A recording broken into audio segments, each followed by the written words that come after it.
¿Hubo un complot por parte del Gobierno para sabotear la etapa de la Vuelta? Señor Marlaska, la verdad se sabrá. Gravísimos incidentes de terrorismo callejero que tuvieron lugar en Madrid el pasado domingo con ocasión del final de la Vuelta. Fue el propio presidente del Gobierno el que alentó esas algaradas. Sánchez, usted y este Gobierno son un peligro y una vergüenza para España. ¿Por qué considerar manifestaciones pacíficas aquellas en las que se asalta la vía pública y, sobre todo, hay 23 policías heridos? Pero yo creo que quienes deberían empezar a pedir perdón son ustedes, las personas de Vox. Siento orgulloso de una sociedad que se moviliza ante una situación que estamos viviendo como es el genocidio en Gaza. Ya solo le falta decir que se autolesionaron los policías.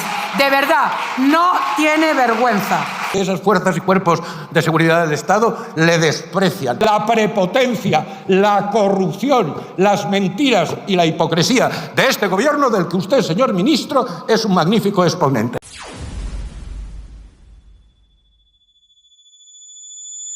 Me gustaría comenzar diciéndole, señor Marlaska, que me parece inaceptable su comportamiento. Primero, jaleando a los manifestantes y diciendo que eran concentraciones pacíficas cuando dejaron 22 policías heridos.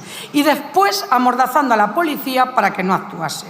Hoy somos el hazmerreír por culpa suya. El hazmerreír del mundo de un país que no es capaz de garantizar la seguridad en un evento deportivo. Mire, señor Marlaska, dígame, ¿por qué estaba el delegado del Gobierno en el CECOR? Dígame, ¿por qué, a pesar de preguntarle a los efectivos que estaban en las calles si podían garantizar la seguridad y haberle dicho que sí podían garantizar la seguridad, se dio la orden desde el CECOR de que replegasen y que inmediatamente paralizaran la etapa de la Vuelta? ¿Hubo un complot por parte del Gobierno para sabotear la etapa de la Vuelta? Señor Marlaska, la verdad se sabrá y vamos a pedir la transcripción de lo que sucedió en ese CECOR en el que se presentó el delegado del Gobierno de Madrid.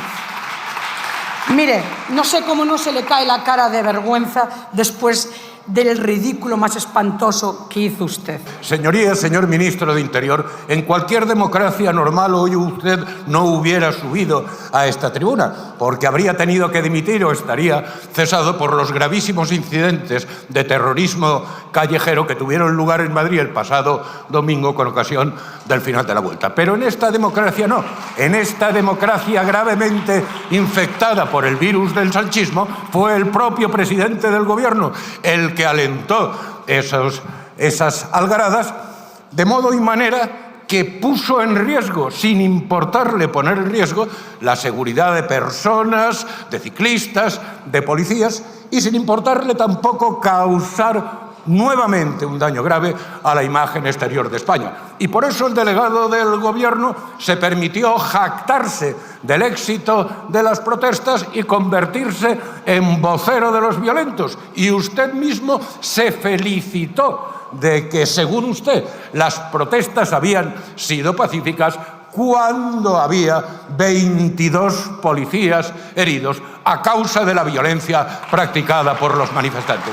Y por eso, señor ministro, mire, yo hoy le digo a usted, cara a cara, en nombre de millones de españoles hartos, que Sánchez, usted y este Gobierno son un peligro y una vergüenza para España. Pedirles explicaciones sobre sus últimas declaraciones con lo acontecido en la Vuelta Ciclista a España. Y nos debiera esto explicar por qué considerar manifestaciones pacíficas aquellas en las que se asalta la vía pública y, sobre todo, hay 23 policías heridos. Sabe usted perfectamente que en democracia no se puede recurrir en ningún caso a la violencia para defender ninguna causa.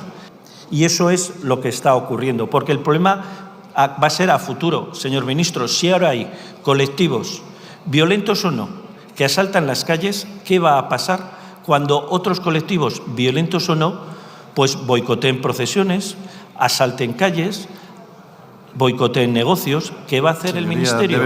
¿Qué va a decir el Gobierno? Para ustedes, el país compuesto y diverso que tenemos, pues no es en el que quieren vivir. Están acostumbrados a otro en blanco y negro. Pero lo siento, yo creo que este es el país que queremos la mayoría. Pero yo creo que quienes deberían empezar a pedir perdón son ustedes, las personas de Vox. Me siento orgulloso de las fuerzas y cuerpos de seguridad del Estado. Y también como ministro de Interior y como ciudadano me siento orgulloso de una sociedad que se moviliza ante una situación que estamos viviendo como es el genocidio en Gaza. Me parece de una gravedad manifiesta calificar lo del domingo pasado como de Kale Borroka. Que cayeron unas vallas, es verdad. Me da vergüenza que un ministro del Interior apoye más a los violentos que a las fuerzas y cuerpos de seguridad del Estado. Ahora nos acaba de decir que las vallas se cayeron. Ya solo le falta decir que se autolesionaron los policías. De verdad, no tiene vergüenza. Y mire, hablando de Kale Borroka, de eso sabe usted mucho, porque es con los que pacta cada semana los de Bildu y estos, los que lanzaban adoquines en Cataluña a los policías y guardias civiles, mientras los dejó tirados tomándose usted posiblemente un gin tonic en Madrid. ¿Se acuerda? Esto sí que es Kale Borroka. Señor ministro, usted puede sentir toda la admiración que quiera por las fuerzas y cuerpos de seguridad del Estado, pero usted tiene el problema de que esas fuerzas y cuerpos de seguridad del Estado le desprecian. Han pedido reiteradamente su dimisión y lo han vuelto a hacer con ocasión de los sucesos de este domingo en Madrid. Usted miente más que habla. Hartos sí, señorías del Grupo Socialista, de la prepotencia, la corrupción, las mentiras y la hipocresía de este gobierno del que usted, señor ministro, es un magnífico exponente. Muchas gracias por ver el vídeo. No te olvides de suscribirte, darle me gusta y activar la campanita. Nos vemos en el siguiente.